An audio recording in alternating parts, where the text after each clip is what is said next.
Innal hamdalillah, segala puji dan puja kehadirat Allah. Nahmaduhu wa nasta'inuhu wa nastaghfiruh. Hanya kepadanya kita memuji, meminta pertolongan serta bertaubat dari dosa-dosa kita. Wa na'udzu billahi min syururi anfusina.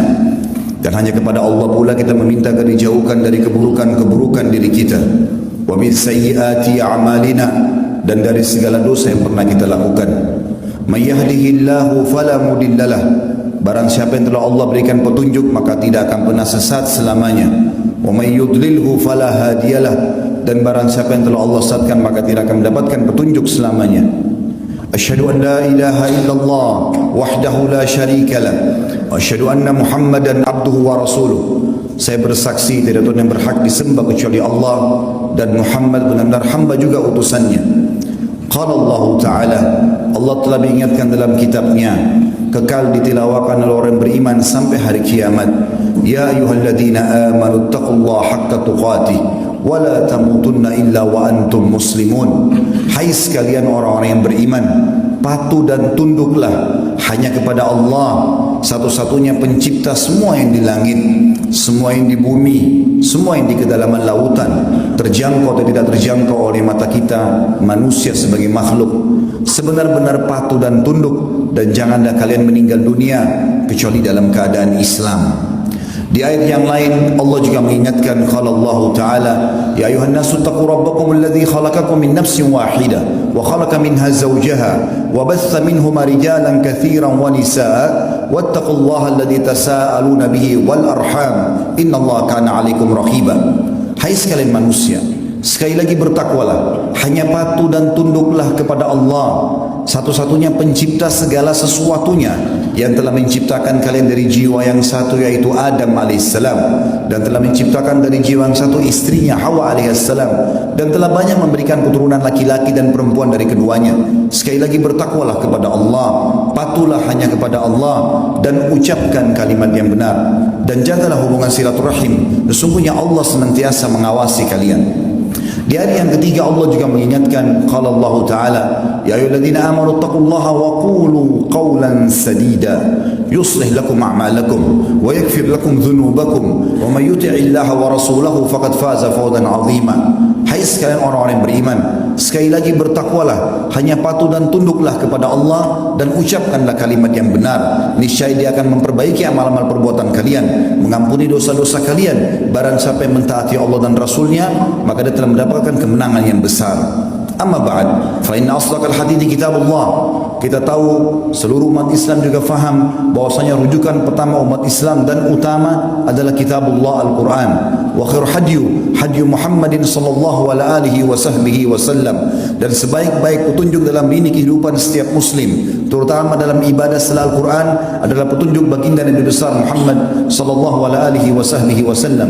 Wa syarrul umuri muhdatsatuha, dan seburuk-buruk perbuatan yang tidak punya rujukan wahyu Al-Quran dan sunnah. Fa inna kulla muhdatsin bid'ah, karena ibadah yang tidak punya rujukan dikenal dengan perbuatan dalam agama. Wa nabidatin dhalalah, perbuatan itu bisa membawa pelakunya pada keliruan wa dalalah finnar, dan sesungguhnya keliruan akan membawa pelakunya pada kesesatan atau neraka. Saudaraku seiman, apa yang saya bacakan tadi dikenal dengan khutbah hajah.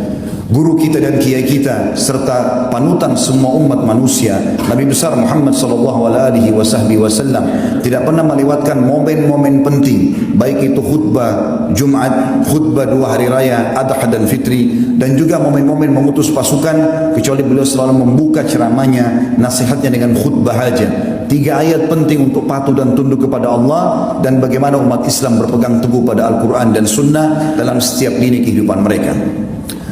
Izinkan saya pada kesempatan ini menyampaikan bencana dan hikmahnya. Saudaraku seiman, kita sebagai warga Indonesia, masyarakat Indonesia, dikagetkan dan terlihat depan mata kita, bahkan menjadi informasi dunia.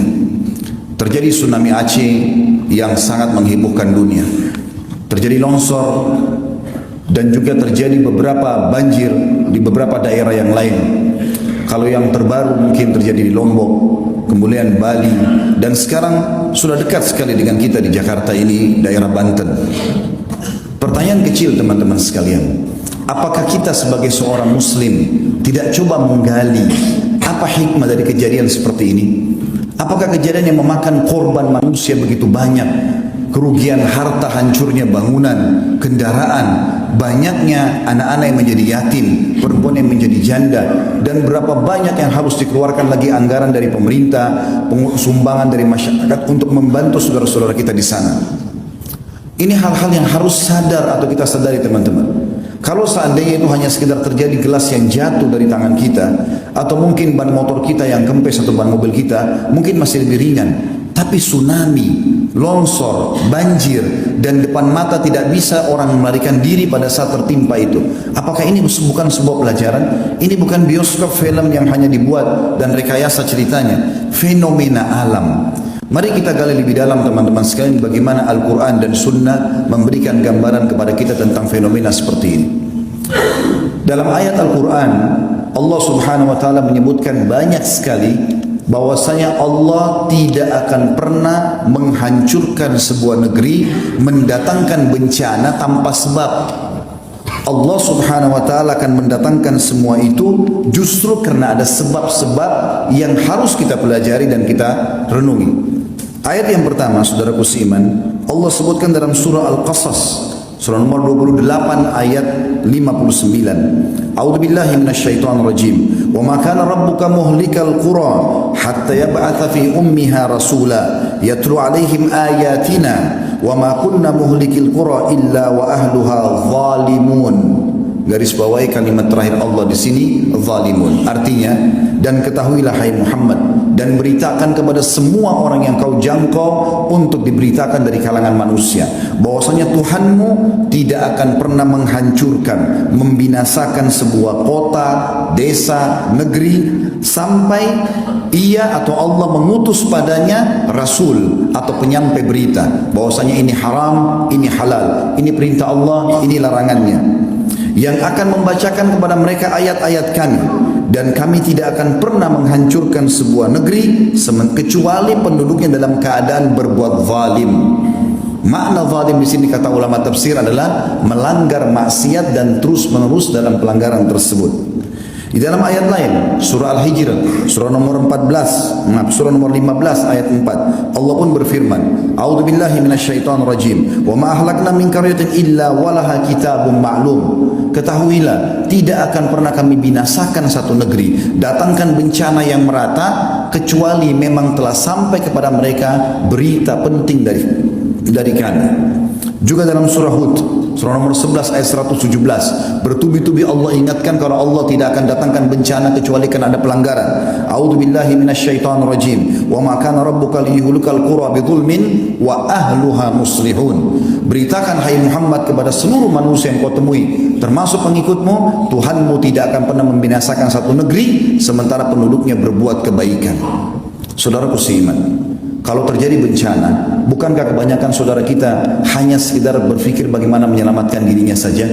Hanya bagaimana dia sembunyi di bawah tenda, menunggu sesuap makanan, menunggu pakaian-pakaian bekas. Tapi mereka setelah selesai itu semua, datanglah pemerintah kembali memperbaiki infrastruktur yang ada, datanglah sumbangan-sumbangan, mereka kembali ke rumah-rumah mereka dan kembali kepada kebiasaan dan maksiat yang sama. Inilah yang menyebabkan saudaraku seiman terulang dan terulang bencana tersebut. Di dalam sebuah hadis yang perlu kita renungi teman-teman sekalian, disebutkan oleh Ibnu Umar radhiyallahu anhu, dan ini termasuk tanda-tanda hari kiamat. Kata Ibnu Umar radhiyallahu anhu, kata Abu Hurairah radhiyallahu anhu, la taqumus sa'a hatta yamshi ar-rajulani ila al-amri ya'malanihi fayamsakh ahaduhuma qiradan aw khinziran fala yamna alladhi naja minhuma ma ra'a li sahibihi ay yamdiya ila sya'nihi dhalika hatta yaqdiya syahwata. Tidak akan terjadi kiamat, kata Abu Hurairah anhu, ini penyampaian dari hadis yang diambil dari Nabi SAW. Tidak akan terjadi kiamat sampai dua orang yang bersama-sama jalan ingin menyelesaikan hajatnya, mencurikah, menipukah, berzinakah, kemudian salah satunya Allah ubah baik menjadi kerah, Allah kutuk atau menjadi babi. Tetapi uniknya yang satu yang sempat selamat tidak mengambil pelajaran dari yang terjadi pada temannya. Dia malah tetap jalan melanjutkan syahwatnya.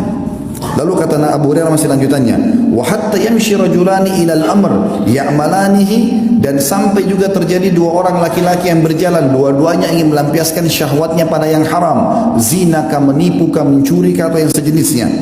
Fayakhsifu ahaduhuma, lalu salah satunya ditenggelamkan ke dalam bumi oleh Allah. Fala yamna alladhi naja minhuma ma ra'a bi sahibihi ay yamshiya li sya'nihi dzalik. Tetapi sayangnya temannya yang selamat dari tenggelam itu, longsor kah, badai kah, atau tenggelamnya dengan tsunami kah, dia tidak menahan dirinya untuk melampiaskan hajatnya hatta yakdiya syahwatahu min. Bahkan bisa saja dia melampiaskan syahwatnya pada temannya yang tenggelam itu. Saudaraku seiman, banyak orang yang tenggelam di depan mata, justru malah temannya datang mengambil jam tangannya, mengambil handphonenya, terjadi penjarahan. Bukan ambil pelajaran dari hukuman itu, malah terbalik melakukan kemaksiatan yang lagi. Ini semua tanda-tanda hari kiamat. Juga disebutkan oleh Malik bin Dinar rahimahullah, seorang ulama tabi'in, balagani anna rihan takunu fi akhir zaman wa dhulm fayabzi an-nasu ila ulama'ihim fayidunhum kad masakhu. Telah sampai kepada kami informasi dari para sahabat Nabi bahwasanya nanti akan datang di akhir zaman bencana yang datang, kegelapan, kehancuran, kebinasaan. Lalu orang-orang coba lari mencari ulama-ulama mereka, tapi mereka menemukan ulama mereka juga sudah dibinasakan sama Allah. Saudaraku seiman, mungkin muncul di benak kita masing-masing, kenapa kita disiksa oleh Allah? Bukankah kita umat Islam? Kenapa Aceh yang kena tsunami? Mayoritasnya Muslim. Kenapa Indonesia yang kena bencana? Mayoritasnya Muslim. Apa masalahnya? Maka jawabannya renungi hadis-hadis ini teman-teman. Allah subhanahu wa ta'ala akan menghukum pelanggar-pelanggar tanpa melihat dia Muslim atau dia kafir. Justru kalau anda Muslim, anda sudah faham Al-Quran dan Sunnah, mana halal, mana haram, mana yang diperintahkan, mana yang dilarang, azab lebih dekat pada kita. Dengarkan hadis Nabi SAW, bagaimana Nabi menyampaikan kalau memang dari umat ini akan terjadi penyiksaan justru karena pelanggaran mereka. Hadis yang pertama teman-teman sekalian, kata baginda Nabi SAW, tamsahu ta'ifatun min ummati, nanti akan datang umatku dikutuk oleh Allah, kiradatan wa ta'ifatan khanazir, dikutuk, diubah wujudnya menjadi monyet ataupun jadi kerang. Wa yukhsafu bi ta'ifah, ada juga di antara umatku, bukan orang kafir, umatku akan ditenggelamkan ke dalam bumi. Wa yursal ala ta'ifatin ar-rihul akim, dan ada di antara mereka yang dihantam dengan badai-badai yang besar. Kenapa sebabnya? Kenapa umat Islam? Lalu kata Nabi SAW, bi annahum syaribul khamr. Permasalahan pertama mereka adalah mereka rame-rame mengkonsumsi khamr. Khamr teman-teman bukan cuma minuman beralkohol, semua yang bisa memindahkan akal manusia dari normalnya namanya khamr. Makanya ulama fikih memberikan definisi khamr adalah kullu ma yukhammirul akal, semua yang membuat akal keluar dari jalur normalnya. Makanya narkotika pun masuk dalam khamr. Sekarang jadi peredaran, jadi tempat-tempat yang luar biasa, tempat orang mengkonsumsi, bisa mendapatkannya, bisa menjualnya, bisa segala macam hal. Tersebar khamr, penyebab pertama. Yang kedua, walabisul harir, dan para kaum laki-laki mereka berlumba-lumba menggunakan sutra. Teman-teman sekalian, mohon maaf saya menyampaikan ini. Sutra ini dianggap sebagai pakaian orang kaya, dan kalau sudah kaya seperti tidak pantas kalau tidak pakai sutra. Dengarkan baik-baik saudaraku muslim. Nabi SAW pernah mengangkat benda di tangan kanannya, tepatnya emas. Lalu beliau mengangkat sutra di tangan kirinya sambil mengatakan, inna hadzaini haramun ala dzukuri ummati. Dua benda ini haram bagi laki-laki umatku.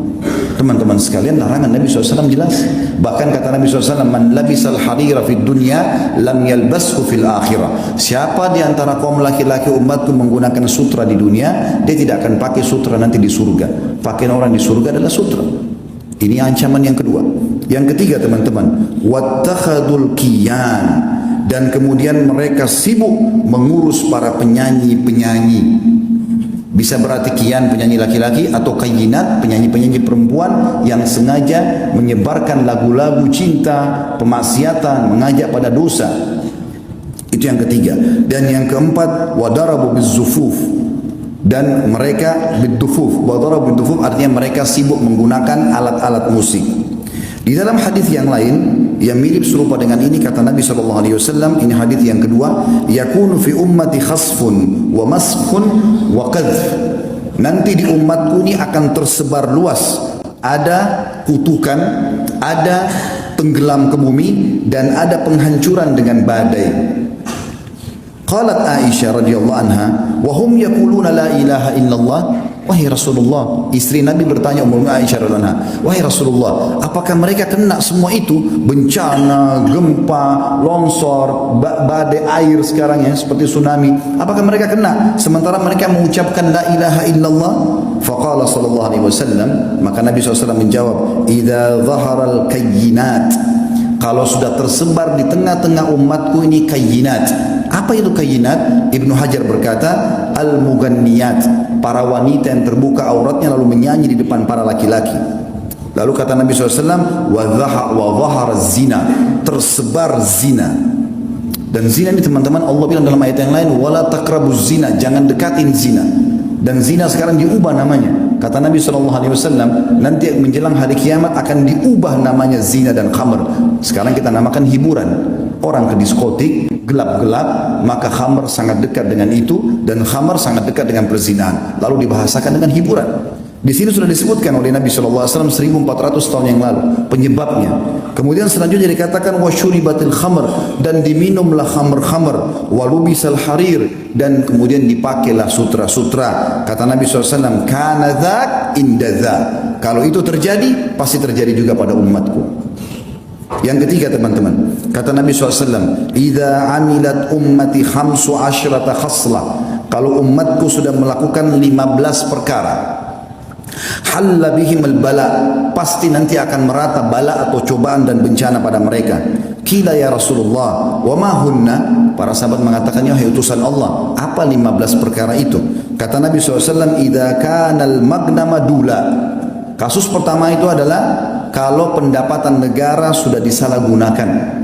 Yang kedua, wal amanatu magnama, dan kalau amanah sudah dijadikan sebagai sumber pendapatan, sudah hilang di benak seorang muslim bagaimana dia bersiap sosial, bagaimana dia membantu saudaranya muslim dengan mengejar pahala, tapi semuanya harus ada pendapatan. Tidak ada namanya membantu dengan cara sosial. Amanah sudah dijadikan sebagai pendapatan. Selanjutnya waz zakatu magrama, zakat dijadikan sebagai sumber hutang. Jadi akhirnya zakat yang dia diberikan kepada orang-orang tertentu malah dijadikan utang oleh orang-orang kaya. Selanjutnya wa ata'ar rajulu zaujatah, dan suami-suami sudah mulai tunduk dengan para istri-istri mereka, walaupun itu haram tetap dia patuhi istrinya sementara Allah mengharamkannya. Wa aqqa ummah, sampai pada tingkat dia durhaka dengan ibunya. Wa barra sadiqahu, dan juga pada saat itu terjadilah orang-orang sangat setia dengan teman-temannya atau sahabatnya. Wa jafa abah, dan dia cuekin ayahnya. Wartafa'atil aswat fil masajid, mulailah masjid digunakan untuk mengangkat suara-suara selain ibadah kepada Allah. Wa kana zaimul qaum ardzaluhum, juga masuk dalamnya adalah kalau satu kaum sudah dipimpin oleh orang yang terbodoh di antara mereka. Wa akramur rajuli makhafata syarrah, dan muncullah orang-orang yang dihormati justru karena ketakutan saja, bukan karena kualitasnya. Jadi secara kualitas sudah hilang, ini hanya karena ketakutan masyarakat, maka terjadilah kepatuhan. Wa syuribatil khamr, dan diminumlah khamr. Wa lubisatil harir, digunakanlah sutra-sutra. Wa tukhidatil kiyan, dan para penyanyi menjadi idola dan rujukan. Wa la'ana akhir hadil umma awwalaha, lalu umat ini yang di akhir zaman sibuk melaknat dan menyala-nyalakan umat-umat yang pertama, maksudnya para sahabat Nabi. Ya, mungkin kita sudah tahu sama-sama ada sebagian kelompok yang mengaku Islam sengaja menghina-hina para sahabat Nabi ridwanullahi alaihim yang mestinya jadi rujukan. Maka kata Nabi SAW, fayartaqibu inda dzalik, maka pada saat itu mereka akan ditimpa rihan hamra, akan datang pada mereka badai yang membawa kemerahan. Sebagian ulama mengatakan badai pasirnya merah, atau mungkin badai yang mendatangkan kebakaran.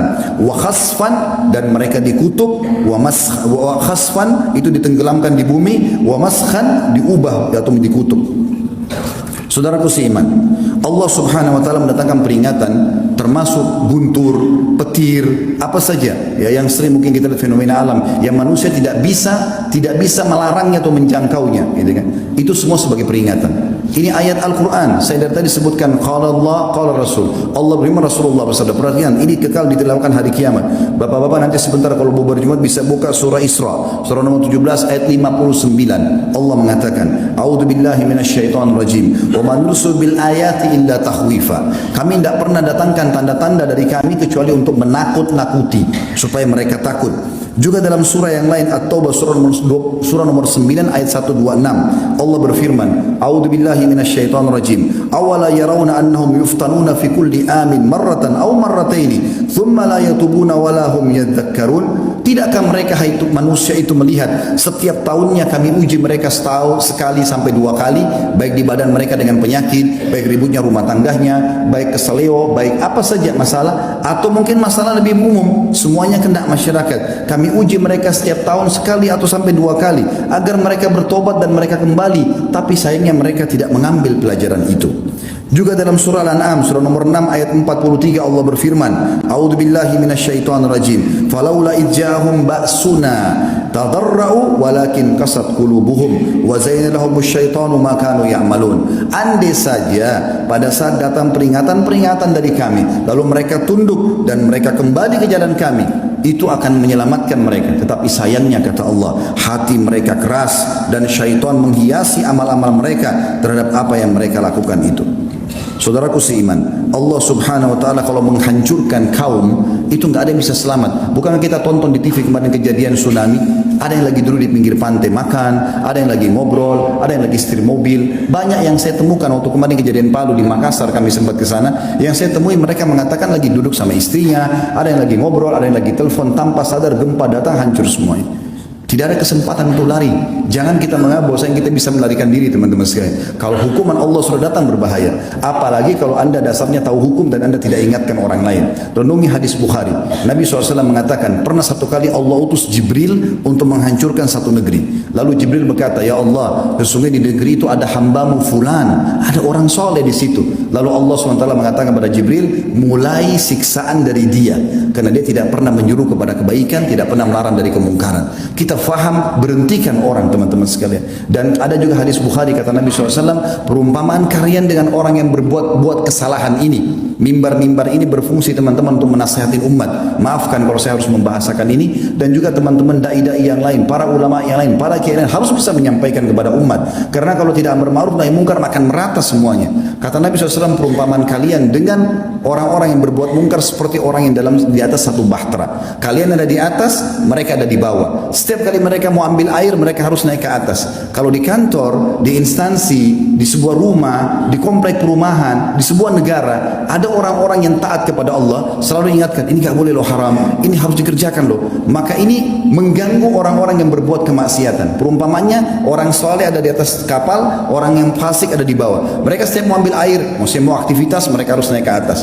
Maka mereka ambil inisiatif. Mereka bilang, daripada setiap kali kita mau ambil air naik ke atas, lewatin orang-orang soleh itu, kita jebolin aja kapal dari bawah, buat lubang, maka akan masuk air. Kata Nabi SAW, kalau kalian biarkan mereka menjebol itu, maka kalian akan tenggelam semuanya. Teman-teman, kalau azabnya Allah datang, semuanya kena. Maka jangan tunggu itu terjadi, saudaraku seiman.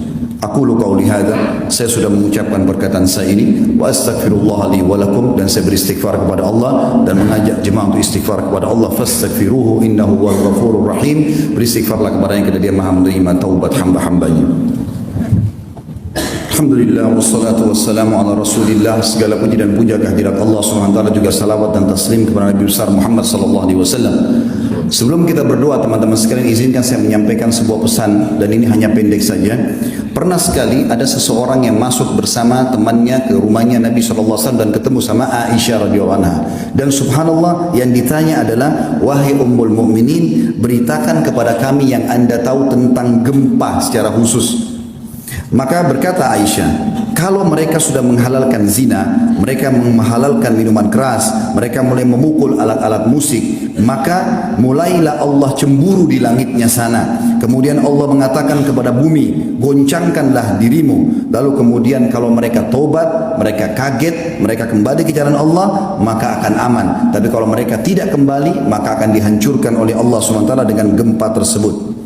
Juga teman-teman sekalian, disebutkan bahwasanya Mahlab berkata rahimahullah, kelihatannya gempa-gempa, tsunami kalau kita sekarang dan segala macam ini adalah peringatan keras dari Allah. Dan Allah mengatakan dalam surah Isra ayat 59, wa man nursil bil ayati illa takhwifa. Kami enggak berikan tanda-tanda kecuali untuk peringatan bagi mereka dan menakut-nakuti mereka. Sampai Nabi SAW mengatakan sebagai penutup dalam khutbah kita ini, innahu, tentang masalah guntur ya, suara guntur yang menggelegar, innahu wa'idun syahid di ahlil ard. Hadis ini riwayat Bukhari. Sesungguhnya guntur yang keras pun bergelegar itu adalah peringatan keras dari Allah sebelum datang adab-adab yang besar. Ingat teman-teman sekalian, sebelum datang siksa besar pasti Allah datangkan siksa-siksa kecil. Kalau kita abaikan maka terjadi yang besar. Sebelum anda berzina, pada saat mau selingkuh, naudzubillah, Allah buat pasangan kita tahu, ditelepon, peringatan dari Allah, muncul rasa takut, tetap ngotot ke hotel, maka Allah buat kita ketahuan oleh tetangga, dilihat oleh teman, tetap lakukan, datang polisi gerebek. Kalau tidak maupun Allah bisa mendatangkan gempa, rubuh hotel tersebut lalu dipermalukan, wa naudzubillah. Maka hati-hati teman-teman, sadarlah, orang yang cerdas sampai peringatan di kupingnya diambil sebagai pelajaran, dan orang yang tidak cerdas justru orang yang mengabaikan, menganggap oh begitu saja ya, maka akan datang peringatan yang lebih keras lagi. Kalau lisan tidak bisa mengingatkan, maka akan datang hukuman untuk menyiksa fisik seseorang sehingga dia baru sadar di jalan Allah Subhanahu wa taala. Mari kita hadirkan hadirin fikiran kita berdoa kepada Allah Subhanahu wa taala, karena ada hadis Nabi SAW tentang hari Jumat bahwasanya hari ini adalah hari mustajab doa. Ada dua riwayat. Yang pertama adalah hadis riwayat Muslim. Kata Nabi SAW, tidak ada seorang muslim yang berdoa pada saat khatib sedang duduk di khutbah kedua sampai diiqamahkan solat kecuali akan diijabah oleh Allah. Dan ini waktu mustajab. Makanya semua khatib berdoa di khutbah kedua. Dan yang kedua riwayat An-Nasai, di mana Nabi SAW mengatakan Jumat ada 12 waktu, maksudnya 12 jam dari subuh sampai maghrib. Tidak ada seorang muslim berdoa di waktu-waktu ini kecuali diijabah sama Allah. Dan perbanyak doa selepas asar sampai maghrib. Walaupun semua mustajab, tapi ini waktu-waktu yang lebih diprioritaskan sekarang dan juga habis asar nantinya. Mari kita hadirkan hati kita untuk berdoa kepada Allah SWT, semoga Allah ijabah. Alhamdulillahi Rabbil Alamin. Kami memuji-Mu ya Allah sebagaimana layak Kau dipuji sebagai pencipta. Kami sangat yakin Engkau melihat kami karena sifat-Mu adalah maha melihat.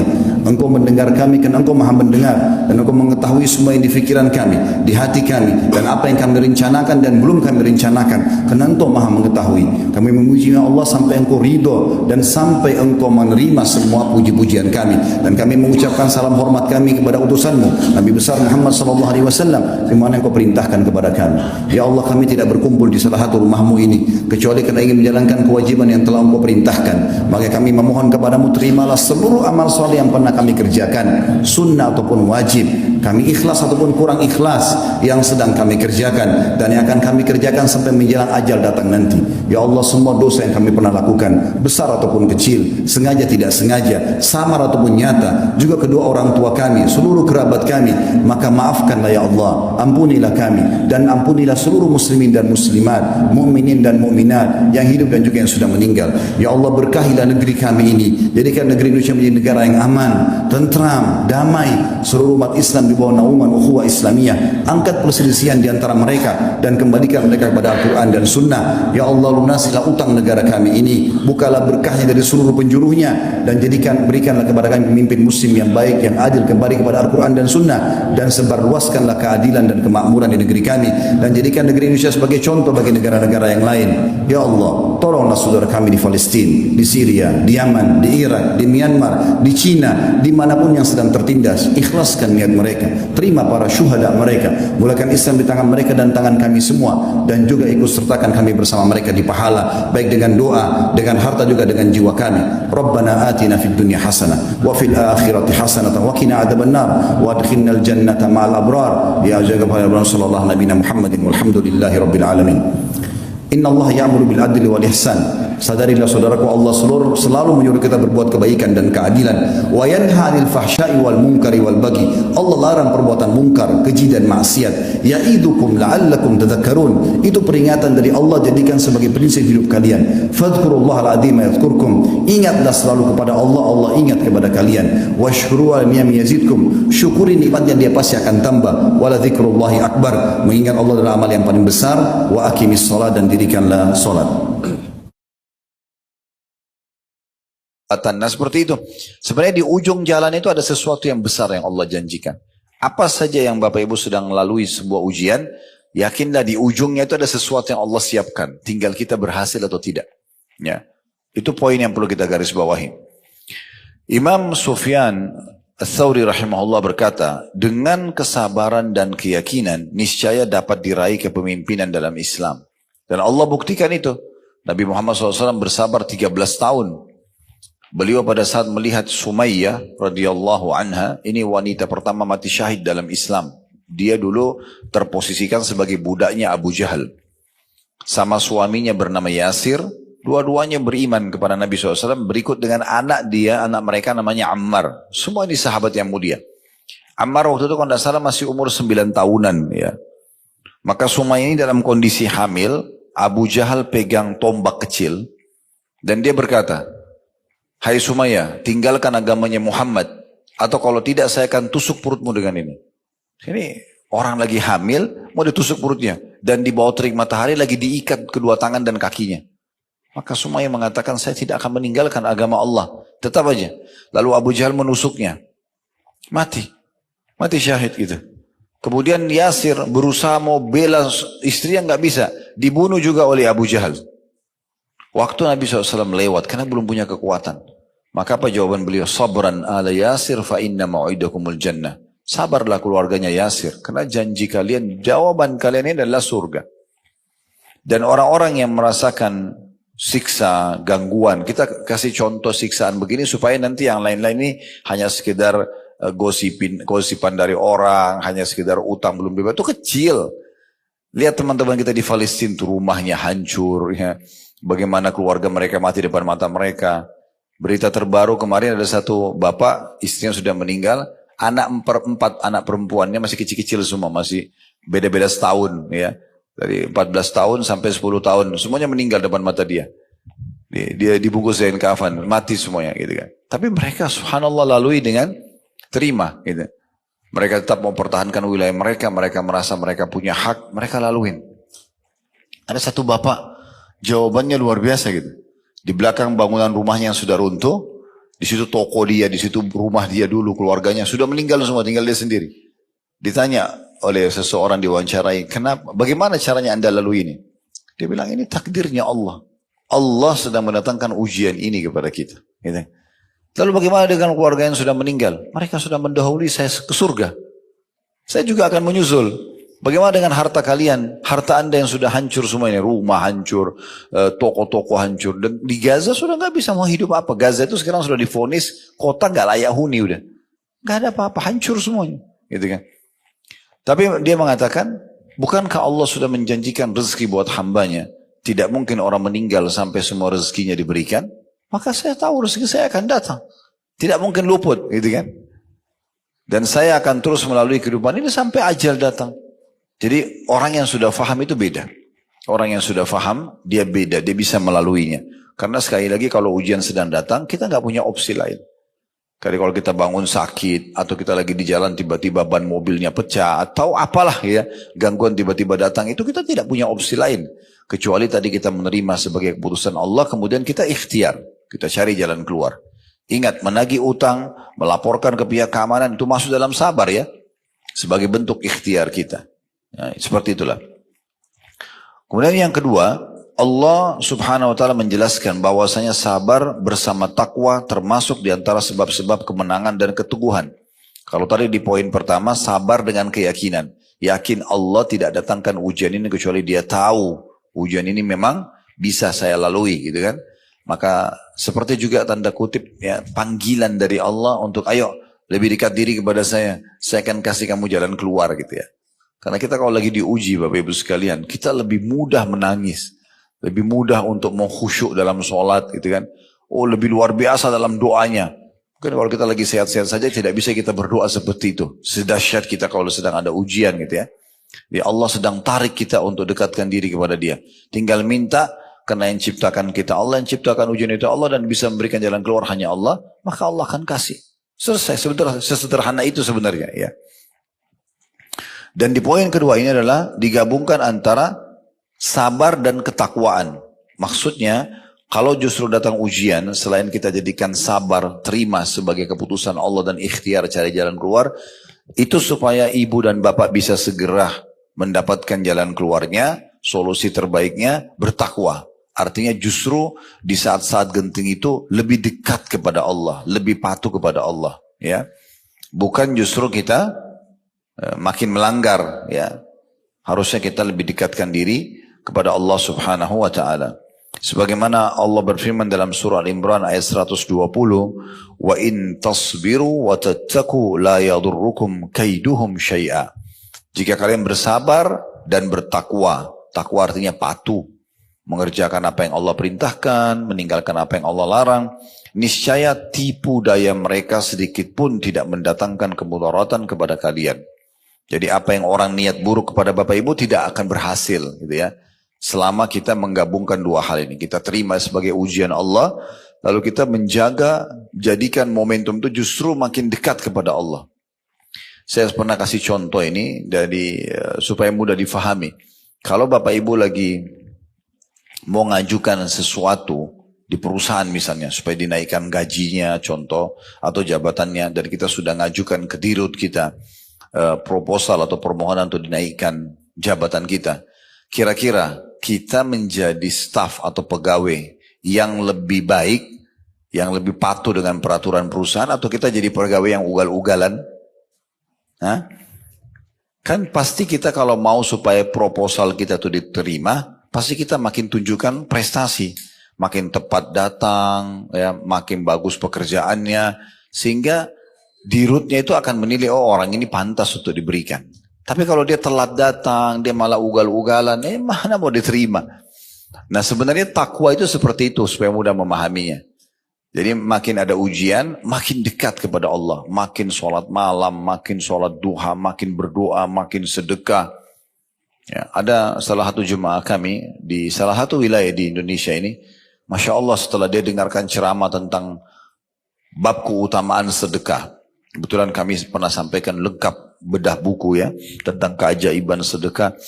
Itu luar biasa. Salah satunya dia akan mendatangkan solusi dari permasalahan yang. Jadi kalau Bapak Ibu mau ringkas supaya cepat menemukan jalan keluar, sedekah salah satunya. Karena kata Nabi SAW, obati penyakit kalian atau orang-orang sakit kalian dengan sedekah. Dalam riwayat lain, penuhi dan percepat hajat kalian dengan sedekah.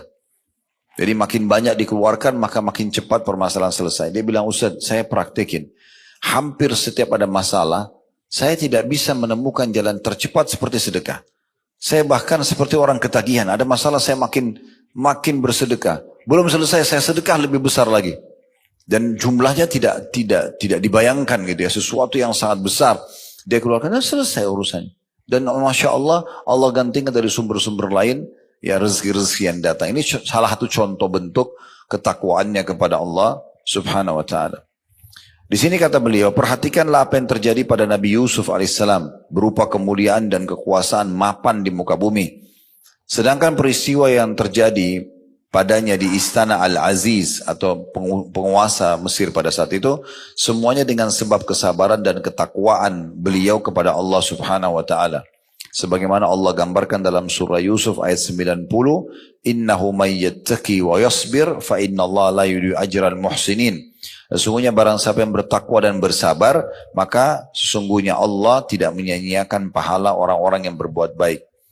Surah Yusuf surah yang paling masyhur dalam Al-Quran karena Allah mengatakan di dalamnya ada kisah yang terbaik. Dia masih kecil, saudara kandungnya sendiri yang merasa hasad dengan dia, kenapa Nabi Yakub lebih perhatian, maka akhirnya dia dilempar di sumur dalam kondisi dia masih kecil, dan dia terima itu sebagai sebuah keputusan. Nabi Yusuf tahu ini adalah ujian, Maka dia pun bersabar. Dengan dia bersabar sambil berdoa kepada Allah SWT, tidak berlalu berapa lama tiba-tiba ada satu kafilah lewat, lalu menurunkan timba atau wadah. Mereka kira ada air, ternyata berat. Waktu diangkat ada anak kecil, dan di masa itu ada pasar perbudakan. Kelirunya kafilah ini bukan mereka cari tahu di mana keluarganya dikembalikan, enggak. Tapi mereka lebih berpikir ke uang, gitu kan. Maka mereka segera ambil, dibawa ke pasar perbudakan di Mesir. Waktu itu mereka adanya di wilayah Palestina, ya. Lumayan jaraknya pada saat itu lumayan jauh. Kalau sekarang sih dekat, karena Palestina sama Mesir berbatasan saja. Maka mereka pun segera bawa ke Mesir, dijual di pasar budak, buru-buru supaya laku. Sebelum datang keluarganya anak ini yang cari tahu. Mereka tidak tahu sebenarnya Allah punya satu, ya, strategi di situ untuk menyelamatkan Nabi Yusuf. Karena kalaupun dikembalikan kepada Nabi Yakub di masa itu, tetap saudaranya hasad sama dia. Maka Allah selamatkan, dibawa ke pasar di Mesir karena anaknya tampan, kelihatan anak yang terjaga, terawat anak ini. Di pasar budak, biasanya budak itu tidak terawat segala macam. Maka ada satu orang yang terhormat di Mesir membeli dia. Dibeli kemudian dipajak tinggal di dalam istana Raja Mesir. Ini luar biasa gitu. Allah selamatkan. Dan kebetulan waktu itu dia sama istrinya nggak punya anak. Maka dia bilang sama istrinya, pelihara baik-baik anak ini. Ya, mungkin bisa membantu kita atau bisa menjadi anak kita. Karena kita belum punya anak. Maka dirawatlah oleh sang ratu tersebut, gitu kan. Dan dia pindah dari rumah yang biasa, ya, dengan kesabaran dia ke istana raja. Tumbuh besar dalam kondisi aman. Karena jauh dari saudara-saudaranya. Sampai dia remaja, dia dewasa. Terjadilah tentu kisah yang sangat masyhur, ya. Karena ibu majikannya sendiri suka sama dia. Kemudian dia bersabar, gitu kan. Bagaimana dia dikejar-kejar oleh sang perempuan ini. Masuk dalam kamarnya, ditutup pintunya. Lalu ditawarkan untuk berzina. Dia berusaha lari. Menghindari wanita ini. Sampai wanita itu menarik bajunya dari belakang. Sehingga sobek baju tersebut. Begitu tiba di pintu. Dan dibuka, ternyata suaminya datang. Lalu dia dengan gampangnya mengatakan, apa balasannya bagi orang yang mau mengganggu istrimu? Lalu si raja ini bingung, mau pecahkan bagaimana permasalahannya. Lalu Nabi Yusuf mengatakan, bukan saya, dia yang menawarkan dirinya. Saya tidak pernah mengganggu seperti ini. Nah, untung si raja ini bijak. Dia pun memanggil orang yang bijaksana di istana itu, suruh bagaimana menghakimi keadaan ini.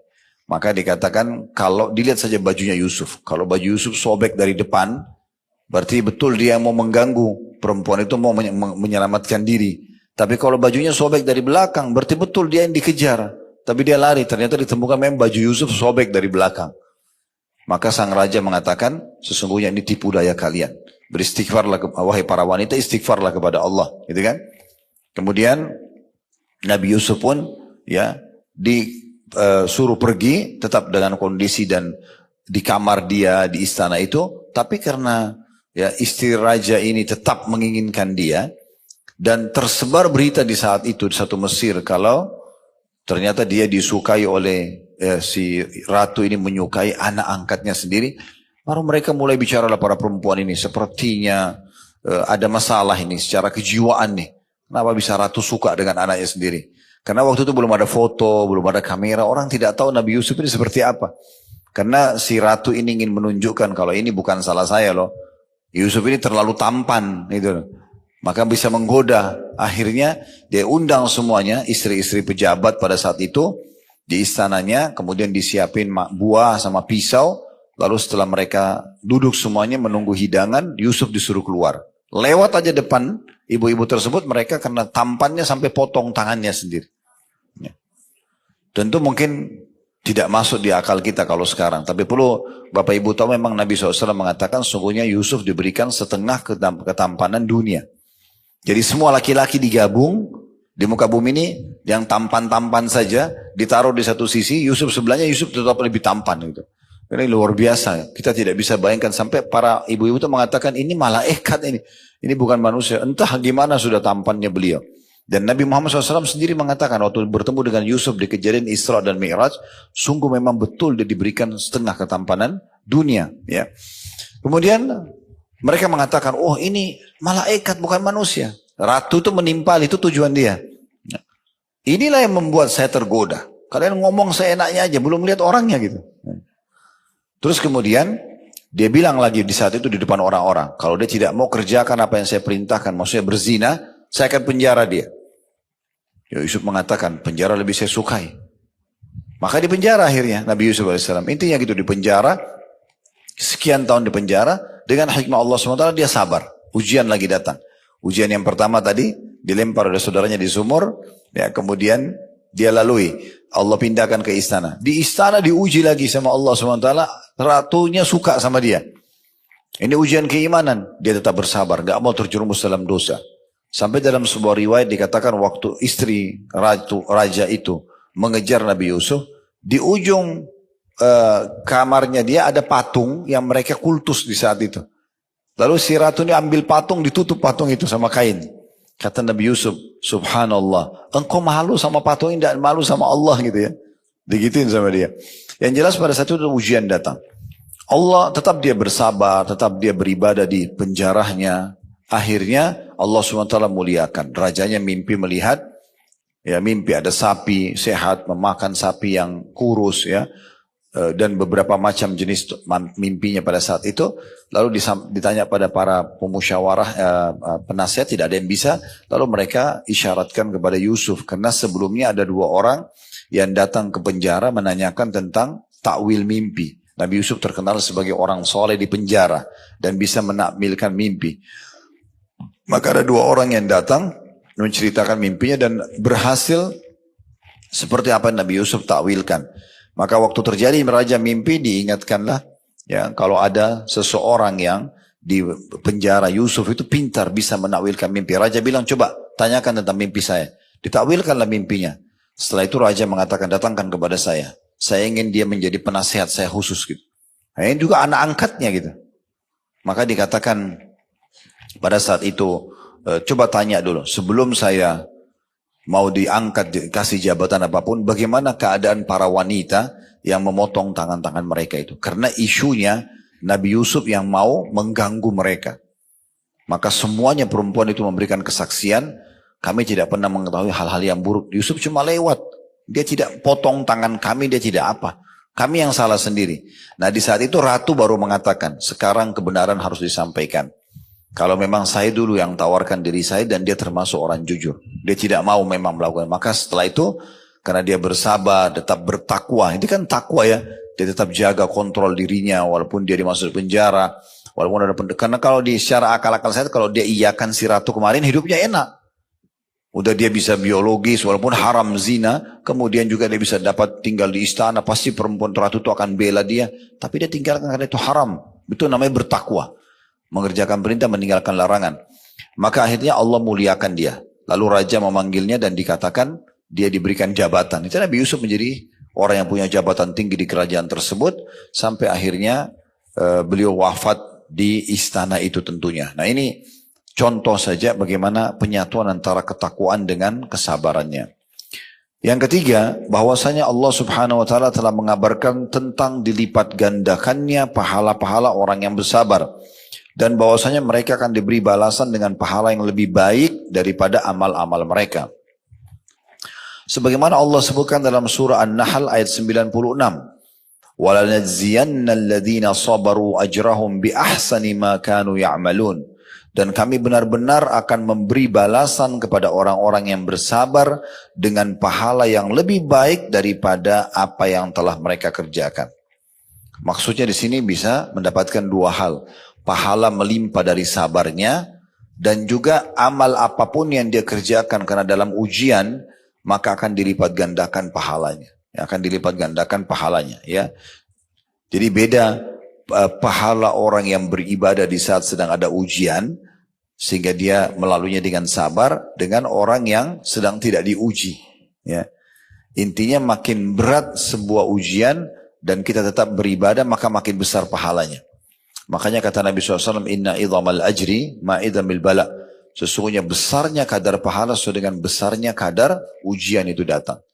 Tidak mungkin sama orang yang sholat subuh di Indonesia, misalnya rumahnya dekat masjid ini, jalan kaki, dengan orang yang di Rusia sekarang misalnya musim dingin, dinginnya -5, -10, tapi tetap ke masjid. Saya lihat teman-teman kita muslim, Masya Allah di Rusia itu lagi salju, penuh semuanya. Mereka tetap sujud di salju itu. Ya. Mereka tetap sholat subuh dingin sekali.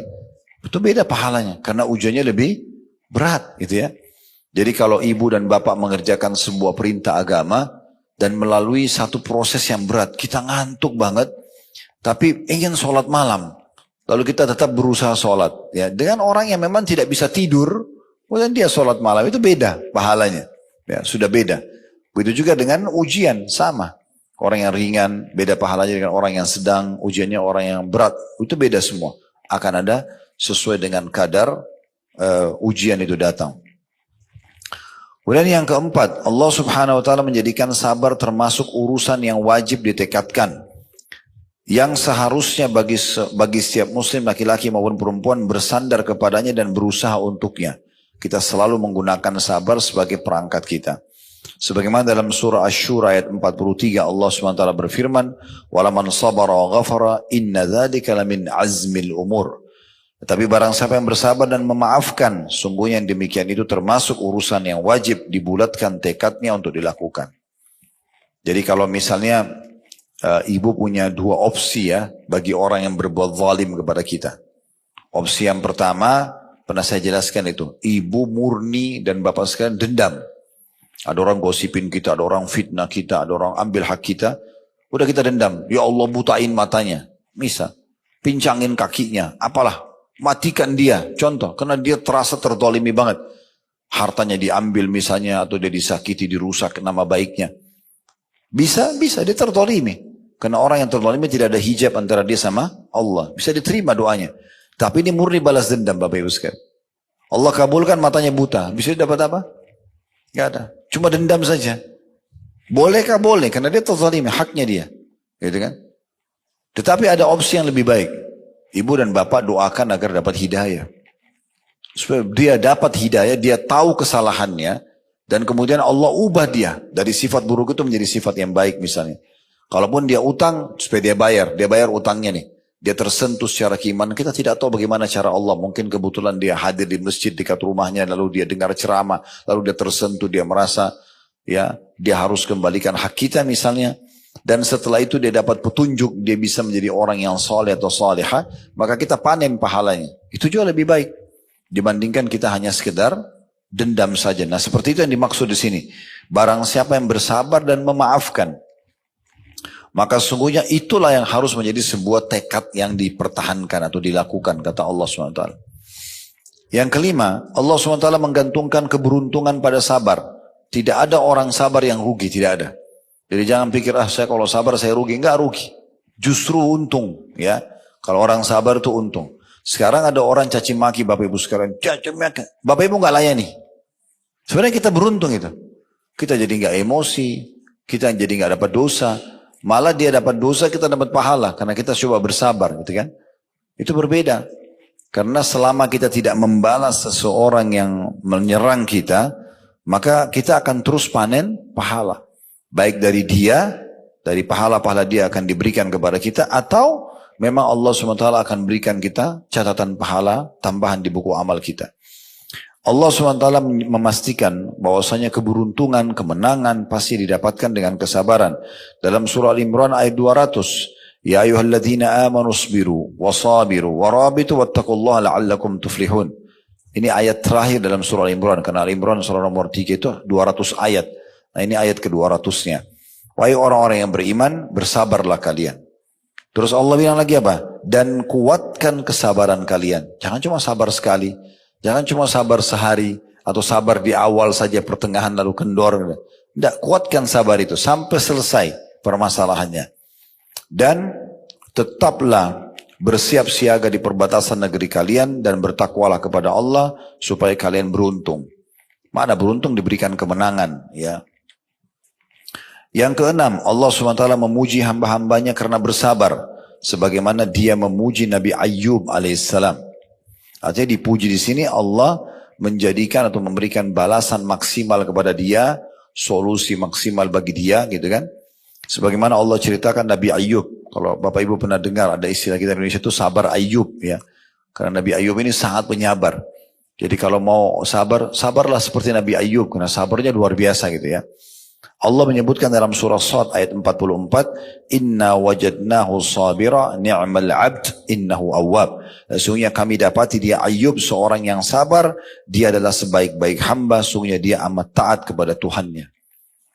Ini yang saya ketahui ya sebatas ilmu saya. Nabi Ayub alaihissalam itu dia menikah, awal pernikahan dia 20 tahun pertama. 20 tahun pertama semuanya kenikmatan. Semuanya tidak pernah ada masalah. Bahkan Allah karuniai dia 12 orang anak dari istrinya ini laki-laki semua. Semuanya tampan-tampan, semuanya pintar-pintar ya, laki-laki semuanya. Nabi Ayub sendiri tampan, tokoh masyarakat, seorang nabi, kaya raya, istrinya juga cantik, sempurna. Pokoknya kehidupan mereka ideal sekali. 20 tahun. Tahun atau hari pertama tahun 21, Allah subhanahu wa ta'ala datangkan ujiannya dalam 3 hari Bapak Ibu sekalian. Ujian datang dalam 3 hari, habis semuanya. Hari pertama ujiannya, 12 orang anak laki-lakinya lagi makan di satu ruangan, kayak ruang itu, rubuh atapnya, mati semua. 12 anak laki-lakinya mati semua dalam 1 hari. Bukan 1-2 ya, 12-nya semua. Dalam 1 hari, tidak punya anak langsung. Habis ceritanya. Kan orang mungkin mati anaknya 1-2, ini 12-nya semua mati. Hari kedua, Allah subhanahu wa ta'ala datangkan hama di perkebunan dan peternakannya, habis semua. Hari kedua jadi miskin, gak punya apa-apa. Karena masa itu kekayaannya di harta hewan ternak dan perkebunannya, habis semua. Di hari ketiga, Allah datangkan ujian, kena penyakit kulit. Ya, semua orang menjauh dari Nabi Ayub, karena takut tertular. Padahal dia itu nabi, dia harus berdakwah kan gitu. Tapi datang ujian. Nabi Ayub tidak mengucapkan satu kata, bukan lagi gerutu banyak, satu kata mengeluh kenapa ya Allah, nggak ada. Jadi nikmat aja prosesnya.